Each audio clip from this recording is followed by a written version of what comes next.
4Paws4Wheels4Hunger is a crazy idea I had to roll across Massachusetts in my electric wheelchair with my Labradoodle Mocha and try to use the goodwill that I experience every day when I roll to raise awareness and money and to deal with the increased hunger from the pandemic. In late February, there was a beautiful sunny day, and Mocha and I were rolling around the neighborhood, and because of the pandemic, there were tons of people out. And generally, everybody was super nice to me in my wheelchair, and they love Mocha because he's just adorable. I can't say I was looking for something to do. I was really enjoying meditating.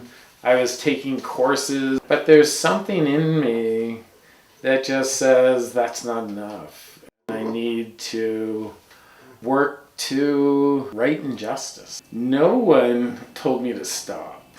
Everybody kept telling me it was a good idea, and friends and family came together.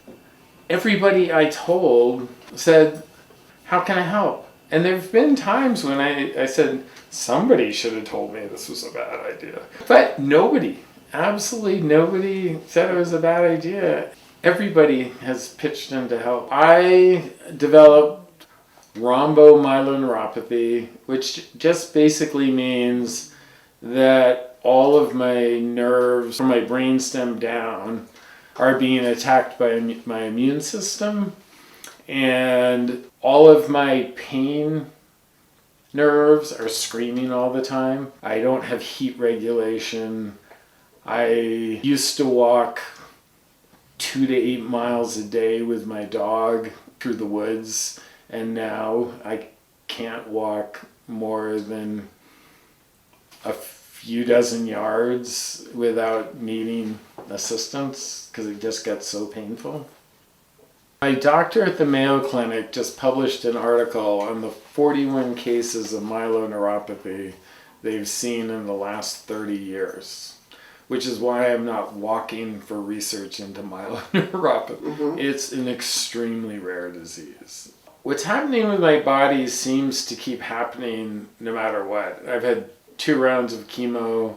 I've been on dozens of drugs, and I'm on these infusions once a week, which slow it down. If the pain gets really bad, the only thing I can do is lie in a chair and do nothing. Because the more active I am, the more I do, the more I hurt. I meditate a lot. It's my best pain reliever. It makes it so when the pain gets really serious, I can not focus on it and can live through it. If I roll 8 or 10 miles, which I've done in training, it's more painful that night. Fortunately, I get what I call a reset every night because I don't do anything. So when I sleep, everything sort of relaxes and the muscle spasms stop. And so I wake up in the morning and the pain is dropped to a third or a half of what it was the night before, and I just start over and do it again. So it's going to be more painful. I'm hoping it's not going to be so painful that it's going to interfere. Mm-hmm. I've learned that if I can engage my mind, I don't feel the pain as much. And so doing this, keeping busy, is a way to push my disease into the background.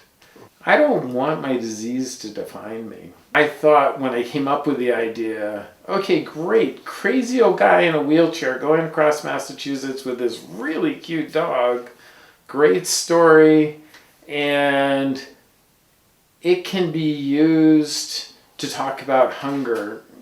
And I wasn't trying to put my disease out front. I was just trying to create a space to talk about hunger, how devastating the pandemic has been, and what we are experiencing and will experience from climate change. I think I've always had a really strong feeling that people should act to make this a better society, that there should be fairness in the world. My desire to keep working to make the earth a better place, to make the society a better place, is intrinsic in my being. I just remember being a young kid and thinking, I have to make a difference in this world. I grew up during the Vietnam War era, and my third grade teacher had an art camp. And she and her boyfriend taught us art, and they were wonderful, and they talked about politics, and they talked about the Vietnam War. And it turned out that her boyfriend was a draft dodger, and the FBI came in and arrested him right in front of us as a third grader. And that made an impression, as did all of the bodies that I saw on TV. That was a piece of, this can't be the best the world can be. I've got to do my little part to make it better.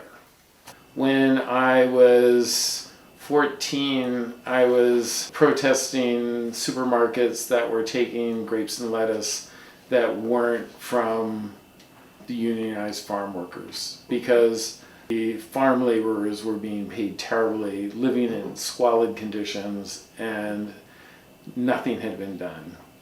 And then when I was a sophomore in high school, the worst hurricane since 1780, I think, hit Honduras and all of Latin America. And thousands of people died, hundreds of thousands were displaced. And I went to an assembly at school and asked everybody to skip a meal and donate, and we raised over $1,000.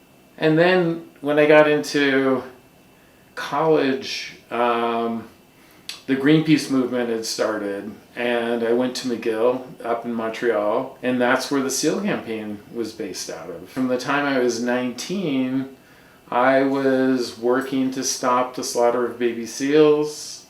After that, I went to stop the slaughter of whales, and then I have a special bond with whales. I went on to co-found Greenpeace USA. I started protesting and just trying to change the world. And then I recognized that there's a bigger system. And in order to make real change, you need to change laws, or you need to bring lawsuits. So I decided that I would go and become an environmental lawyer. The thing that was most pressing was toxic waste. And there were people living in communities that had been flooded by chemicals from the surrounding industry, who in one case literally were living in houses that had close to lethal doses of dry cleaning compounds coming up through their floor. And so I worked representing the communities to get them clean water, clean air, the contamination cleaned up. I worked with corporations to change their practices.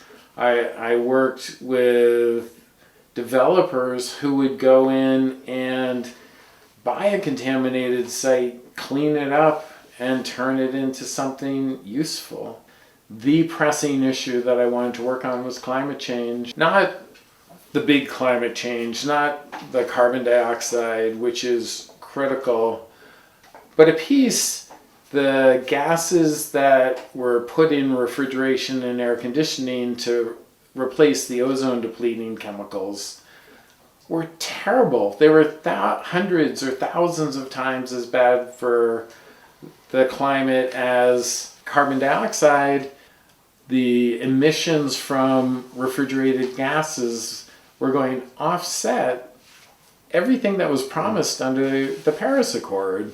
So I worked to get a phase down of those chemicals, which is going to stop 100 billion tons of CO2 equivalent greenhouse gases from going into the atmosphere by 2050. It's a piece. It's not going to cure climate change, but it's going to potentially stop up to a degree of warming by 2100, which just gives us more time to get the carbon dioxide problem under control. What I found surprising is some of my good friends, there's one couple in particular who live in Vermont and a woman who lives in Acton. I've known them for years, and they've been working on hunger for years, and I never knew it. And all of a sudden I had these hunger experts because they were dedicating their time to their local food pantries, delivering meals during the pandemic, and doing just amazing things. So that's been surprising. And the other thing that's really amazed me is a couple of my friends qualified for the stimulus payment, and they got their check. They thought that there were people more in need than them. And so they're just holding it for the right cause. And they both gave me their full stimulus check as donations. And these are people who could have used the money. And they decided rather than spend that money themselves, they would donate it to 4Paws in combating hunger. Got a bunch of calls from friends saying, how can I help? From every part of my career, going back to Greenpeace in 1981. My children unanimously have all helped in different ways. My wife Susan has been immensely supportive. She has become so supportive of me because of my illness. It's nice for me to be doing something where we're kind of equal partners and we're trying to co-create a vision, if you will. What I think people don't understand, they think the pandemic is kind of past, the stimulus bills have passed, everything should be going back to normal, but the Greater Boston Food Bank served more food and had more requests for food in April and May of this year than they had through the whole pandemic. So the economic consequences are really starting to show. People have struggled through the pandemic. They've come to the end of their unemployment. They've come to the end of their savings, and they need help. I think our society has evolved, so there's a greater disparity of income. What most people probably don't know is that 1 in 8 children in Massachusetts are food insecure, and that means they don't know where their next meal is coming from. And hunger has doubled in Massachusetts because of the pandemic. It's astounding how big the problem is and how little coverage it's gotten. 1 billion children worldwide have not gone to school, and one of the most devastating parts of that is a lot of the meal programs are school-based. So if there's no school, there's no food for those children. And hunger causes lifelong learning disabilities, and it makes it so those children grow up to adults who can't take care of themselves, can't provide for their family, and then the cycle of hunger continues. And it's possible to break that. But the pandemic has set back, maybe by as much as 10 years, the work that's been done to alleviate poverty around the world. Climate change is already disrupting food production. It's causing droughts. It's causing floods.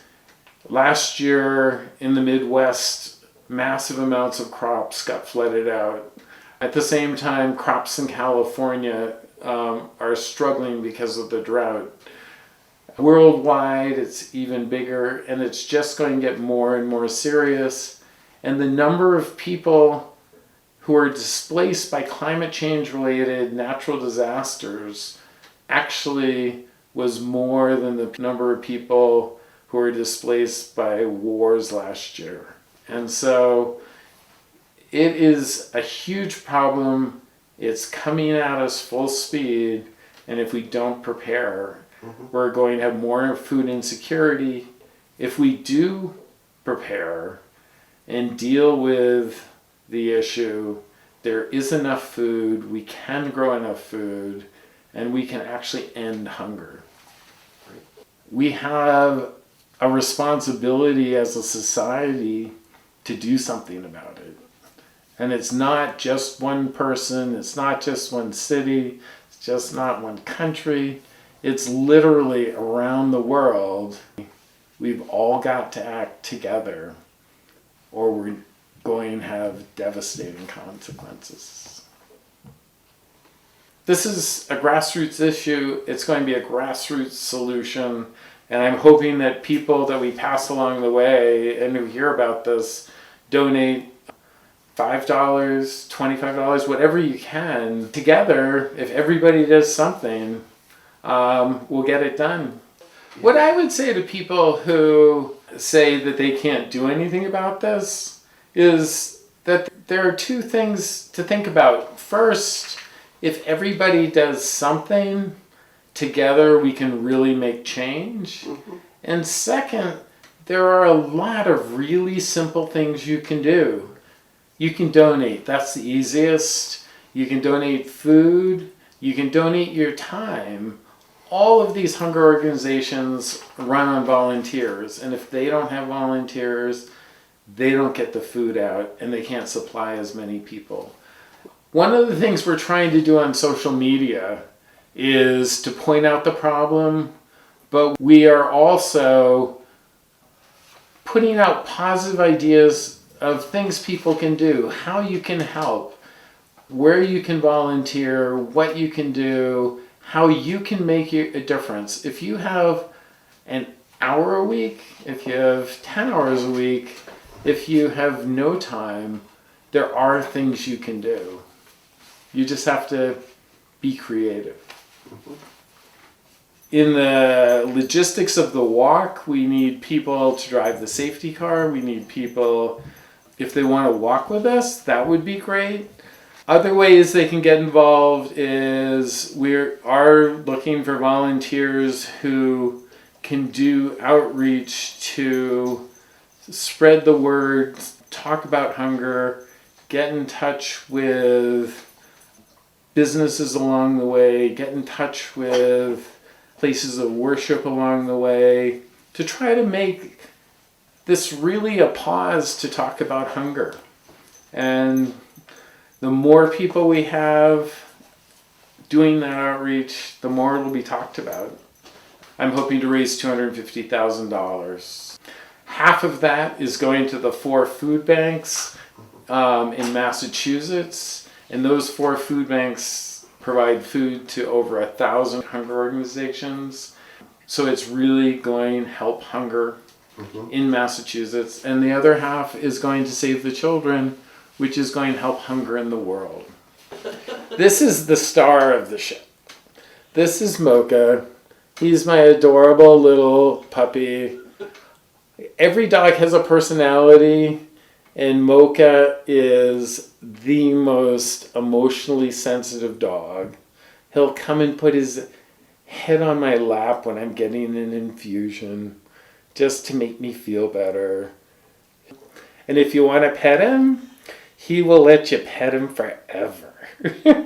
I'm just going to do my little piece, and I'm not going to solve hunger, but I might get people to think about it, and I'll raise, hopefully, some serious money to help with the current crisis, and then hopefully the discussion around hunger can end hunger.